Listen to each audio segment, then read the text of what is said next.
Hi everyone, it's Megan with AboveRubyStudio.com, and today I am ready to show you another Tuesday tutorial, and I'm going to do something a little different, a little more Halloween-y themed, and I'm actually showing you some of the papers from the current October kit at Club Ruby Designers. I just thought it'd be kind of fun to show you guys a little bit something of, just a little taste of papers every now and then of what we're doing over at Club Ruby Designers. All the video content at Club Ruby Designers and tutorials and guest designer and design team. We have a very large, very talented design team. That's all kept to members only, but this is something that I'm going to just go ahead and throw out there. In the October kit, we included paper from Graphic 45, Halloween in Wonderland, which is really adorable. And then we also included paper from the My Mind's Eye Haunted collection. And then we had different colors of cardstock, and then we also included some Viva Decor glitter liners in this current kit.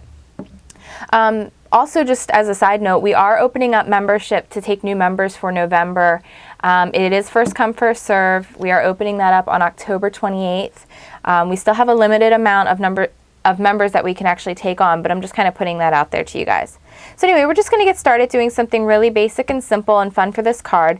This is a corner of the 12 by 12 paper from the Haunted collection that I'm just going to adhere right down to the front of my cardstock here. This is a cardstock from Couture cardstock that we include in our kits. And I'm just using my ATG to tape down all four sides.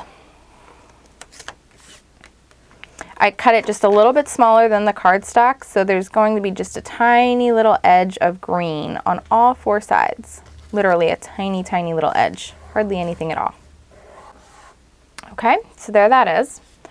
And then I have one of the fun little brads. The brads that we included in this kit, there's all different kinds of things, but there's some that look like screw heads. There's Phillips heads and flathead screws that are in this kit, and I thought that was kind of cool, and I really wanted to put it on this card here, but I want to cut this card out, and I'm going to be doing a little something kind of popped up with it. I'm going to grab my Tim Holtz tonic shears, and I'm going to start just by rounding this edge, kind of following the curve of the way that card went. So I just kind of cut that off. All right. Now I'm going to grab my We Are Memory Keepers corner chomper, and I'm going to do a 1/2 inch round at this top and this bottom. And then this is probably going to end up getting cut, but I need to lay it down on my card to see exactly where this is going to fall. So it's going to come here. I'm just going to flip this over. I'm going to grab a pencil. I'm just going to draw a little line here. And this is where I'm going to trim off.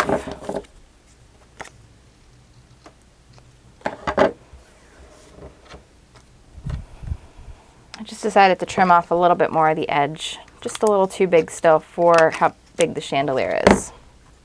So we're just using the corner here. Perfect. Okay.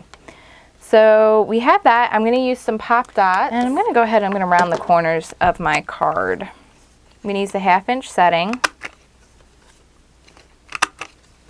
Before I line this up, I'm just going to round the corners. Yeah, I like that. Okay, now I'm going to line this up with the edge of my card. Okay, so there that portion of the card is. So now I'm going to pull out my Cricut. We'll just slide this aside.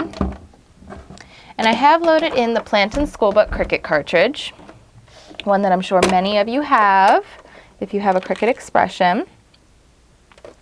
And I'm going to set my size to 3/4 inches. And I have this little piece of paper. This is from the Halloween in Wonderland collection as well, inside the Club Ruby kit. At 3/4 inches with speed and pressure on maximum, I'm just going to type in boo and an exclamation mark. You could also put on the word spooky. You could use really cool like black rub-ons. I was actually kind of thinking black rub-ons would be kind of neat, but I didn't have any that were really the right size, but just something like this. So I'm just going to use my Zig two-way glue pen.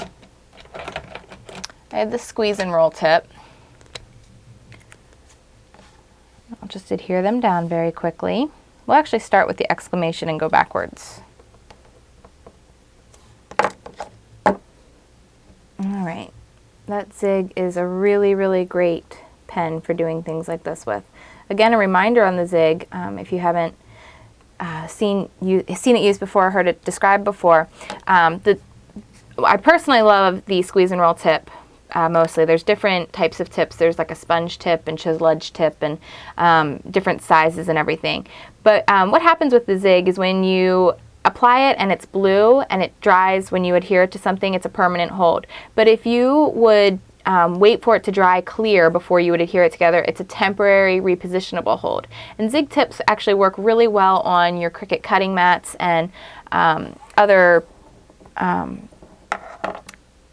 cutting mats as well, for your die cutting machines like your Sizzix and your Sizzix Eclipse, and also the Zig also works really well on the Making Memory Slice.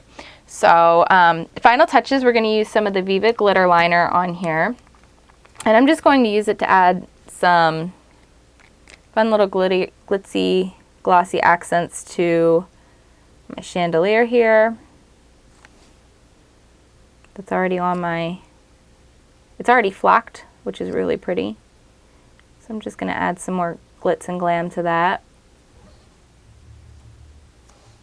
So just pretty simple, pretty easy, but it's just a fun little card. And I really hope that you enjoyed this Tuesday tutorial, and check back often at AboveRubyStudio.com for more great tips, tricks, and updates with your Cricut machine, Gypsy, the new Imagine, and a whole lot more. Have a great day. Bye-bye.